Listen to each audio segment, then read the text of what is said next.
আয়াত ৪ ওয়ামা আরসালনা মির রাসূলিন ইল্লা বিলিসানি কওমিহি লিয়ুবাইয়িনা লাহুম ফায়ুদিল্লুল্লাহু মান ইয়াশাউ ওয়া ইয়াহদি মান ইয়াশাউ ওয়া হুয়াল আজিজুল হাকীম।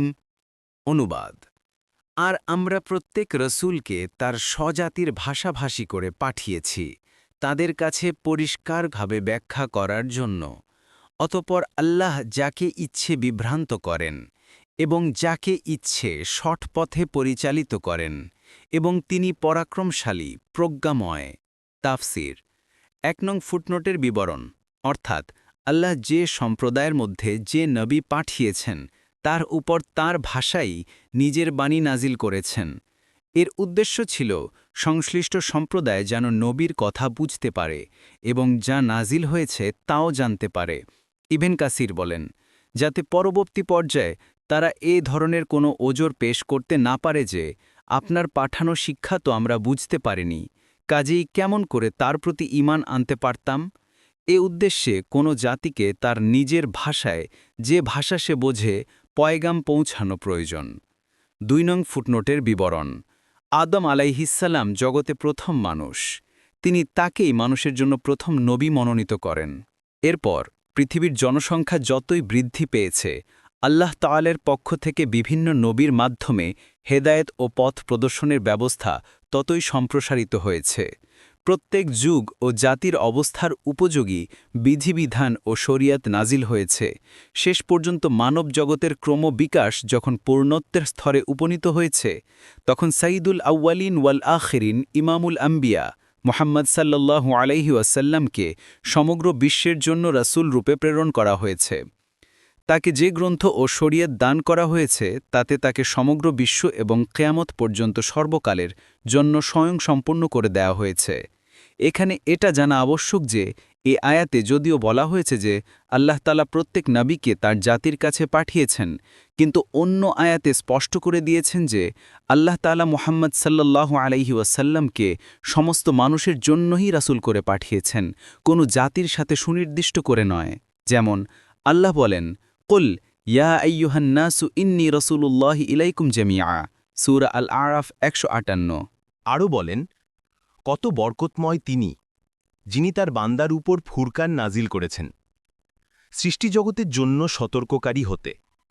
সূরা আল ফুরকান ১। আরও বলেন, আর আমরা তো আপনাকে সমগ্র মানুষের জন্যই সুসংবাদদাতা ও সতর্ককারী রূপে প্রেরণ করেছি।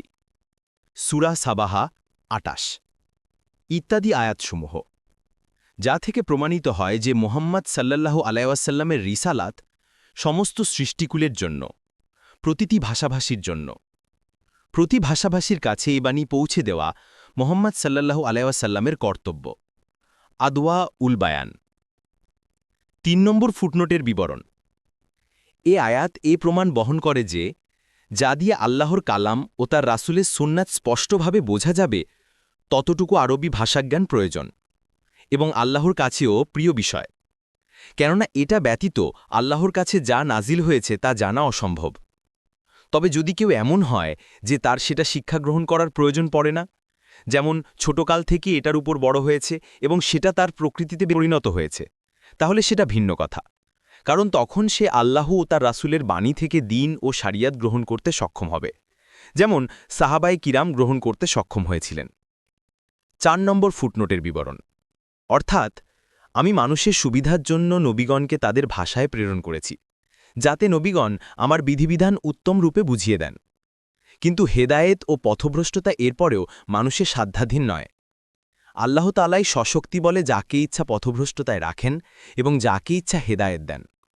সমগ্র জাতি যে ভাষা বোঝে, নবী সে ভাষায় তার সমগ্র প্রচার কার্য পরিচালনা ও উপদেশ দান করা সত্ত্বেও সবাই হেদায়েত লাভ করেন না, কারণ কোনো বাণী কেবলমাত্র সহজবোধ্য হলেই যে সকল শ্রোতা তা মেনে নেবে এমন কোনো কথা নেই। সঠিক পথের সন্ধান লাভ ও পথভ্রষ্ট হওয়ার মূল সূত্র রয়েছে আল্লাহর হাতে। তিনি যাকে চান নিজের বাণীর সাহায্যে সঠিক পথে পরিচালিত করেন, এবং যার জন্য চান না সে হেদায়েত পায় না। আয়াতের শেষে আল্লাহর দুটি মহান গুণের উল্লেখ করা হয়েছে। বলা হয়েছে তিনি পরাক্রমশালী, প্রজ্ঞাবান। এ দুটি গুণবাচক নাম এখানে উল্লেখ করার পিছনে বিশেষ উদ্দেশ্য রয়েছে, যার অর্থ লোকেরা নিজে নিজেই সৎপথ লাভ করবে বা পথভ্রষ্ট হয়ে যাবে এটা সম্ভব নয়। কোনো যুক্তিসঙ্গত কারণ ছাড়াই তিনি যাকে ইচ্ছা হেলায়েত দান করবেন এবং যাকে ইচ্ছা অযথা পথভ্রষ্ট করবেন, এটা তার রীতি নয়। কর্তৃত্বশীল ও বিজয়ী হওয়ার সাথে সাথে তিনি জ্ঞানী ও প্রজ্ঞ। তার কাছ থেকে কোনো ব্যক্তি যুক্তিসঙ্গত কারণেই হেদায়েত লাভ করে, আর যে ব্যক্তিকে সঠিক পথ থেকে বঞ্চিত করে ভ্রষ্টতার মধ্যে ছেড়ে দেওয়া হয়, সে নিজেই নিজের ভ্রষ্টতা প্রীতির কারণে এহেন আচরণ লাভের অধিকারী হয়। দেখুন সাদি।